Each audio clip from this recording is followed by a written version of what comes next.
लोग हमारे help out करते हैं। ठीक है, जॉब का मसला है वो भी हल हो जाएगा, हमारी रिहाइश का मसला है वो भी हल हो जाए। आप वेदर के हिसाब से थोड़ी सी रिसर्च करके आएँ, क्या चीज़ आपके लिए बेहतर है, कौन सा एरिया आपके लिए बेहतर है।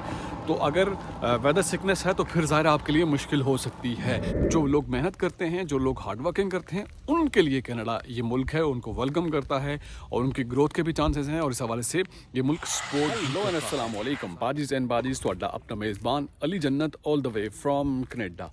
कनाडा में कुछ लोग कामयाब नहीं होते, सक्सेसफुल नहीं हो पाते। उसकी क्या वजह है, आज मैं आपसे 3 बड़ी वजूहात शेयर करूंगा और ये बताऊंगा कि कनाडा में कामयाब ना होने की वजह क्या है। क्योंकि अगर आप कनाडा आ रहे हैं या आने का सोच रहे हैं तो आप वो चीज़ें अगर आप में हैं तो उन पर थोड़ा सा काम करके आइए, थोड़ा सा उनको बेहतर करके आइए, तभी आपके लिए चीज़ें आसान होंगी। क्योंकि यहाँ कनाडा में हर साल लाखों की तादाद में लोग आते हैं। पिछले साल 1.3 मिलियन लोग कनाडा में आए और स्टूडेंट्स की बड़ी तादाद यहाँ पर आती है और इसके अलावा भी लोग बड़ी तादाद में यहाँ कनाडा आते हैं, सेटल होते हैं परमानेंट रेजिडेंसी के हवाले से, सिटीजनशिप के हवाले से या अपनी लाइफ को बेहतर करने के हवाले से।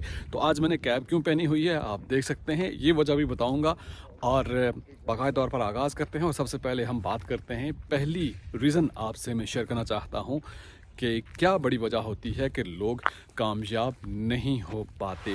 पहली वजह ये है कि यहाँ के सिस्टम को समझना, कल्चर को समझना और सोशली अपने आप को एक्टिव करना, इंटीग्रेट करना, ये बहुत ही ज़रूरी होता है एक नए बंदे के लिए। आप कहेंगे ये कैसे हो सकता है, क्योंकि आप थोड़ा सा अगर रिसर्च करके नहीं आते तो चीज़ें आपके लिए आसान नहीं होती। सोशली आपने किस तरह से अपने आप को एक्टिव करना है। और चूँकि यहाँ पर जब आप आते हैं, यहाँ जैसे हमारी देसी कम्युनिटी हो गई तो लोग हमारे हेल्प आउट करते हैं, लेकिन असल मसला ये है कि हमने नेटवर्किंग कैसे करनी है, लोगों के साथ इन टच कैसे रहना है। अगर हम घर पे बैठे रहेंगे और सोचते रहेंगे कि नहीं हम बाहर नहीं जाते, कुछ भी अच्छा नहीं लगता, कनाडा में हमें कोई चीज़ अट्रैक्ट नहीं करती, तो ज़ाहिर मसाइल होंगे। तो ऐसे में ज़रूरी ये है कि हम अपने आप को एक्टिव करें, अपनी नेटवर्किंग बढ़ाएं, लोगों के साथ ताल्लुकात रखेंगे तो उसमें हमारे लिए आसानी ये होगी कि जॉब का मसला है वो भी हल हो जाएगा, हमारी रिहाइश का मसला है वो भी हल हो जाएगा। तो ऐसे में सोशली एक्टिव रहना बहुत ही ज़रूरी है।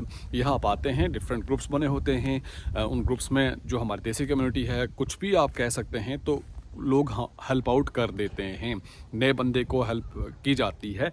इसमें कोई आप कह सकते हैं कि झूठ नहीं है, बिल्कुल लोग हेल्प करते हैं, हमारे लोग अच्छे हैं इस हिसाब से। तो कहने का मकसद ये है कि सिर्फ़ और सिर्फ हमने सोशली एक्टिव होना है और अपने राब्ते बहाल करने हैं, लोगों के साथ ताल्लुकात बेहतर करने हैं। और सोशली जब हम एक्टिव होंगे तो चीज़ें हमारे लिए वक्त के साथ साथ आसान होती जाएंगी। और यहाँ के सिस्टम को भी समझना बहुत ज़रूरी है कि यहाँ का कल्चर कैसा है, और कल्चरली और सोशली अपने आप को इंटीग्रेट करना ये बहुत ज़रूरी है। ये पहला पॉइंट है। दूसरे पॉइंट की तरफ आते हैं। तीसरा पॉइंट बहुत ही ज़रूरी है जो आपने समझना है। दूसरा पॉइंट यहाँ का वेदर, जैसा कि मैंने कैप पहन रखी है, इससे आप अंदाज़ा लगा सकते हैं और आप देख सकते हैं कि मौसम यहाँ कैसा है। मौसम को समझना और रिसर्च करके आना बहुत ही ज़रूरी है कि आप जिस प्रोविंस में हैं, जहाँ रहना चाहते हैं, वहाँ का वेदर कैसा है, वेदर कंडीशन कैसी है, वो आपको सूट करेगी या नहीं करेगी। क्योंकि ये थोड़ा सा मैं समझता हूँ कि साइकोलॉजिकल इम्पैक्ट है वेदर को लेकर, मौसम को लेकर। हम सोचते हैं कनाडा में वो स्नो रहती है, बर्फ़बारी रहती है, तो वहाँ पर रहना जीना मुश्किल होता है, महाल होता है। ऐसी बात नहीं है। यहाँ पर घरों के अंदर हीटिंग सिस्टम होता है, आपकी गाड़ी में हीटिंग सिस्टम, जहाँ पर आप काम करते हैं वहाँ पे शायद आपको जैकेट्स की भी ज़रूरत नहीं पड़ती, आप हाफ स्लीव में ही वहाँ पर ज़ाहिर टेम्परेचर ऐसा होता है, मॉडरेट होता है कि ज़रूरत नहीं होती। लेकिन स्नो की बात करते हैं। लास्ट ईयर जब मैं आया तो स्नो पड़ी, तो पहले दिन मैं भी बड़ा परेशान हुआ कि ये स्नो पड़ गई है, क्या होगा क्या नहीं होगा। लेकिन जब आप बाहर निकलते हैं, देखते हैं स्नो है, यूज टू हो जाते हैं। और फिर चूँकि यहाँ पर मैं आपको बताऊँ कि गोरे ये तो निकल जाते हैं स्नो को एंजॉय करने के लिए। और अभी जितने भी गोरे से मेरी बात होती है वो ये कहती हैं कि हम स्नो का इंतज़ार कर रहे हैं कि आएगी तो हमारे लिए फ़न होगा। तो आप उसको उस प्रॉस्पेक्ट में लेंगे, फ़न के तौर पर लेंगे और तो आपके लिए चीज़ें आसान होंगी। अगर आप ये सोच कर घर पे बैठे रहेंगे, नहीं ये तो मुश्किल हो गया, मैं कैसे यहाँ पर रहूँगा, तो ज़ाहिर उसका साइकोलॉजिकल इम्पैक्ट आएगा, लॉनलीनेस आप फील करेंगे और आप ज़ाहिर है खुद को महसूस करेंगे कि आप किसी सही जगह पे नहीं हैं। तो इसके लिए ज़रूरी ये है कि आप वेदर के हिसाब से थोड़ी सी रिसर्च करके आएँ, क्या चीज़ आपके लिए बेहतर है, कौन सा एरिया आपके लिए बेहतर है। तो अगर वेदर सिकनेस है तो फिर ज़ाहिर है आपके लिए मुश्किल हो सकती है। लेकिन अगर आप यूज़ टू हैं, और दूसरी जो ख़ास बात जो मैं आपसे शेयर करना चाहता हूँ कि लेयर्स का यहाँ पर आपने प्रॉपर्ली यूज़ करना होता है। लेट्स से आज देखें मौसम कैसा हो गया, ये पहली लेयर हो गई, ये सेकंड हो गई और ये थर्ड हो गई और ये कैप इस तरह की, क्योंकि इमिग्रेंट्स के लिए ज़रूरी होता है। हम मौसम को नहीं समझते और यहाँ की जो समर है, समर का भी इम्पैक्ट होता है और विंटर का भी होता है। अब चूँकि सितंबर है और विंटर का आप कह सकते हैं कि आगाज़ उस तरह से नहीं हुआ, लेकिन पूरी तैयारी के साथ आपका भाई देखें घूम रहा है। चूँकि हमें यहाँ पर विंटर को लेकर सूरज भी आपको दिखाई नहीं देता, तो विटामिन्स की भी कमी हो जाती है। तो आपने प्रॉपर्ली विटामिन्स की डोज भी लेनी होती है, ये आपकी सेहत के लिए बहुत ज़रूरी होता है। आपके इम्यून सिस्टम को स्ट्रॉन्ग रखने के लिए, आपकी बोन्स को स्ट्रॉन्ग रखने के लिए ज़रूरी है कि आप विटामिन्स का भी इस्तेमाल प्रॉपर्ली करें। ये बहुत ही ज़रूरी होता है। ये शायद आपको नहीं अंदाज़ा होगा, लेकिन जब आप यहाँ पर आएंगे तो आपको इस चीज़ का एहसास होगा।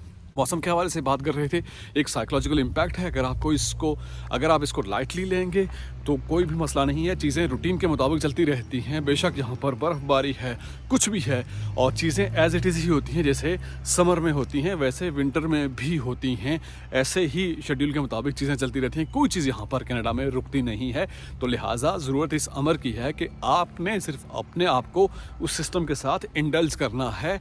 आपने अपने आप को उस सांचे में डालना है। जितनी जल्दी आप अपने आप को इंडल्ज करेंगे, चीज़ें आपके लिए आसान होंगी।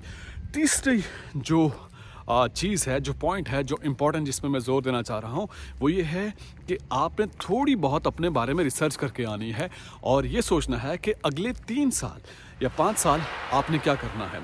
3 साल और 5 साल इसलिए आपके लिए इम्पॉर्टेंट होंगे कि आपने एक नई शुरुआत करनी होती है एक नए मुल्क में आकर। तो आपका वहाँ पर जो भी प्रोफेशन था, लेट्स से आप वहाँ पर अकाउंटेंट थे, बैंकर थे या डॉक्टर थे, नर्स थे, यहाँ पर आके स्टार्ट में शायद आपको कोई और जॉब करनी पड़े। तो बंदा सोचता है यार मैं ये जॉब क्यों करूँगा, वहाँ तो मेरी इतनी सैलरी थी।